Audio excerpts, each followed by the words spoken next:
సిద్దిపేట జిల్లా దుబ్బాకలోని ప్రభుత్వ ఆసుపత్రిలో సూపరింటెండెంట్ డాక్టర్ హేమరాజ్ సింగ్ సారథ్యంలో కఠినమైన సూచనలతో ఈ-హెచ్ఎంఐఎస్ ప్రోగ్రాం గణాంకాలు మెరుగుపరచబడ్డాయి. మేము 7 మాడ్యూళ్లను సజావుగా నడుపుతున్నాం.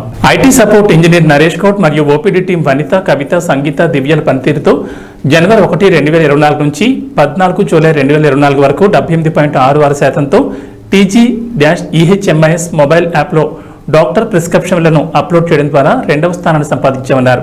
తెలంగాణ రాష్ట్రంలోని 102 ఆసుపత్రులలో మరియు ఏరియా హాస్పిటల్ దుబ్బాకలో ఏబీహెచ్ఈ యాప్ను ఉపయోగించి క్యూఆర్ కోడ్ని స్కాన్ చేయడం ద్వారా క్యూ లైన్లో నిలబడకుండా క్యూను దాటవేయడానికి ఏబీహెచ్ఈ యాప్ యొక్క ప్రయోజనాల గురించి రోగులకు అవగాహన కల్పిస్తున్నామన్నారు. ఈ విషయంలో తాము రోగి మొబైల్లో ఏబీహెచ్ఈ యాప్ని ఇన్స్టాల్ చేస్తున్నాం. ఏబీహెచ్ఈ అంటే 14 అంకెల ప్రత్యేక ఐడితో ఆయుష్మాన్ భారత్ డిజిటల్ హెల్త్ ఖాతా. తాము ఏబీహెచ్ఏతో ఎలా నమోదు చేసుకోవాలో రోగులకు అవగాహన కల్పిస్తున్నామన్నారు. తాము ఏబీహెచ్ఏ యాప్ని ఉపయోగించడం ద్వారా క్యూఆర్ కోడ్ని ఎలా స్కాన్ చేయాలో వివరిస్తున్నామన్నారు. ఏబీహెచ్ఏ యాప్లో ఆరోగ్య రికార్డులను ఎలా వీక్షించాలో తాము రోగులకు అవగాహన కల్పిస్తున్నామన్నారు. ఆసుపత్రి సిబ్బందిని సూపరింటెండెంట్ డాక్టర్ హేమరాజ్ సింగ్ అభినందించారు.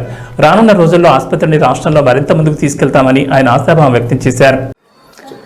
మన దుబ్బాక ఏరియా హాస్పిటల్ ఈ సంవత్సరంలో ఓపీ సేవలలో 2వ స్థానంలో నిలిచింది రాష్ట్రంలో. ఈ ఓపీ సేవలు అనేటివి మనము ఆభా యాప్ని యూజ్ చేసుకొని క్యూఆర్ కోడ్ని స్కాన్ చేసిన తర్వాత పేషెంట్కి క్యూలో నిలబడకుండా ఒక నంబర్ ఇవ్వడం జరుగుతుంది.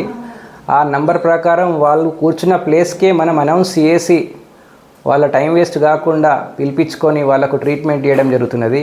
ఇది టోటల్ దేశంలో నడుస్తున్నటువంటి ప్రోగ్రాము. దీంట్లో ఈ టైం వరకు మనము రాష్ట్రంలో 2వ స్థానంలో ఉన్నాము. అదేవిధంగా ఎవరికైనా మెడికల్ ట్రీట్మెంట్ కానీ సర్జికల్ ట్రీట్మెంట్ కానీ అవసరం పడితే తప్పకుండా దుబ్బాక ఏరియా హాస్పిటల్కి వచ్చి ట్రీట్మెంట్ తీసుకోవాలని చెప్పి కోరుతున్నాను. మేము ఎప్పుడు మీ సహకారాన్ని కోరుతున్నాం. Thank you very much.